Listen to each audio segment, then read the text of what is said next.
parenting atau didikan ke anak. Ya, sebenarnya aku terlalu muda ya untuk bahas hal kayak gini. Ya, umurku baru 19 tahun, tapi ya aku pernah jadi anak.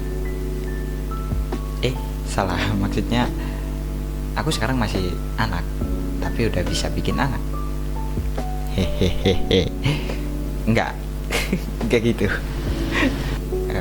Di Indonesia rata-rata orang itu bikin anak dulu baru ngedidik. Ya, seperti tetanggaku. Ya, tetanggaku. Bukan aku, serius, bukan aku. Bahkan yang lebih krusial, mereka sering bikin anak tanpa kondisi ekonomi yang stabil. Istilahnya ngewe dulu, rezeki mah ada yang ngatur gitu. Ya, terus cara ngedidiknya gimana? Ya, seringnya berantakan gitu. Contoh, kita ambil satu contoh lah. Permen. Ya, itu contoh paling basic gitu. Anak minta permen, ibunya nggak kasih. Ya, itu benar. Tapi cara ngelarangnya gimana? Kayak nggak boleh ya nak, nanti dimarahin mbak kasir, atau ya ancaman lain yang random gitu. Padahal kan kayak kita bisa jelasin gitu, kayak nah, gula itu nggak baik kalau kebanyakan, bisa sugar rush, gampang sakit atau yang lain gitu.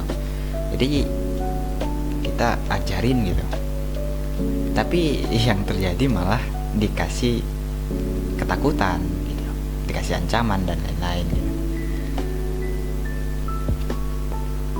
Akhirnya apa? Ya, anak tumbuh tanpa kemampuan mikir kritis, karena ya dari kecil keputusan datang dari rasa takut dan ancaman gitu. Ah bang, itu kan cuma permen gitu doang, enggak segitunya gitu. Enggak, justru hal kayak gitu itu efeknya jangka panjang itu gede loh gitu. Kalau kalian mikir, oh anak kecil kan nggak paham diajarin kayak gitu, kalian jangan salah sangka guys. Anak kecil itu justru lebih mudah belajar daripada orang dewasa. Otak mereka lagi proses berkembang, rasa ingin tahunya itu tinggi gitu. Berarti apa? Ya kita yang malas jelasin, bukan mereka yang nggak paham gitu. Kalau kita jelasin pelan-pelan, ya bisa. Contoh lain, anak nggak boleh main malam hari gitu, nggak boleh main. Alasannya nanti diculik genderuwo, ada diculik setan, nanti ada genderuwo, gitu-gitu. Kan itu nggak jelas. Aku dari kapan tahu sampai sekarang nggak pernah anjir main malam ada genderuwo gitu, kayak aku culik kamu, enggak gitu. Padahal kan kita bisa jelasin dengan mudah, kayak nah, malam itu gelap, nanti kamu bisa jatuh, bisa ketabrak dan lain-lain. Atau nanti kalau tidur kemalaman, besok bangunnya kesiangan, molor, susah bangun gitu. Itu kan lebih logis, lebih jujur dan ngedidik gitu. Bukan kita kasih kayak kebohongan yang lain untuk supaya mereka nurut aja gitu. Jadi ya anak itu menurutku ya, anak itu kita ajak diskusi, bukan kita bunuh rasa penasarannya dengan skenario yang gak jelas gitu.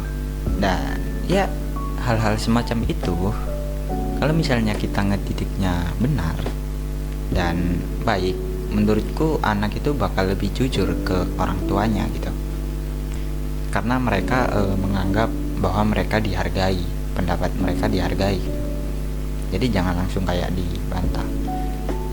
Dan ngomongin soal bantah, sering banget yang terjadi malah anak itu diancam. Misal, kamu tuh bandel banget, kalau ibu bilang nggak boleh ya nggak boleh, mau durhaka masuk neraka gitu, kayak gitu. Ya nah, kayak gini itu bahaya banget. Kenapa aku bilang bahaya? Karena dari kecil mereka ditanamkan rasa takut dan ancaman.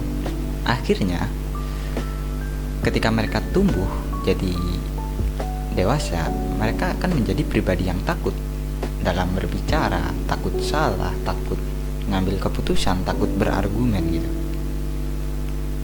Karena dari awal terus ada penolakan gitu tanpa adanya diskusi, kayak sepihak aja gitu penolakannya. Dan itu bro kekerasan pada anak. Kita masuk ke poin kekerasan pada anak. Menurutku boleh, kekerasan pada anak itu boleh, tapi dalam kondisi tertentu, oke?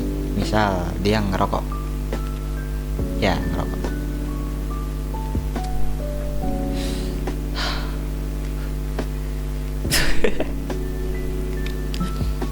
Kita bisa mukul dia dalam tanda kutip kalau kita udah jelasin bahayanya kesehatan, dari aspek kesehatan, kecanduan, keuangan bahkan, dan kondisinya dia kan masih anak-anak gitu. Kalau dia masih kekeh, nah itu wajar banget kalau kita tegasin, bahkan dengan cara yang keras. Tapi itu pun harus jadi langkah terakhir gitu, bukan refleks kayak tiba-tiba mukul atau sering dipukul gitu, enggak. Itu jadi langkah terakhir.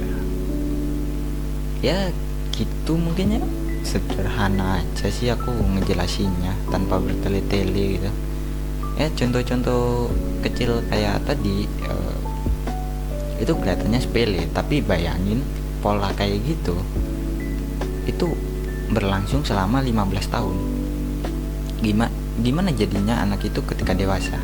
Ya akhirnya minim pengetahuan, minim logika, takut ngomong, dan tidak berani berargumen. Dan akhirnya ketika mereka nikah, ya melahirkan generasi yang sama lagi. Ya begitu seterusnya aja gitu, sampai 19 lapangan pekerjaan itu. Jadi aku pengen generasi ke depan itu nggak rusak karena cuman gara-gara kita males ngejelasin hal-hal kecil yang sebenarnya gampang banget untuk dijelasin, tapi kita males. Ya sedikit tambahan mungkin ya, karena aku kedepannya bakal bikin intro dan lebih sering upload mungkin untuk video panjang gitu ya, yang gak ada yang peduli juga ya. Dah, bye.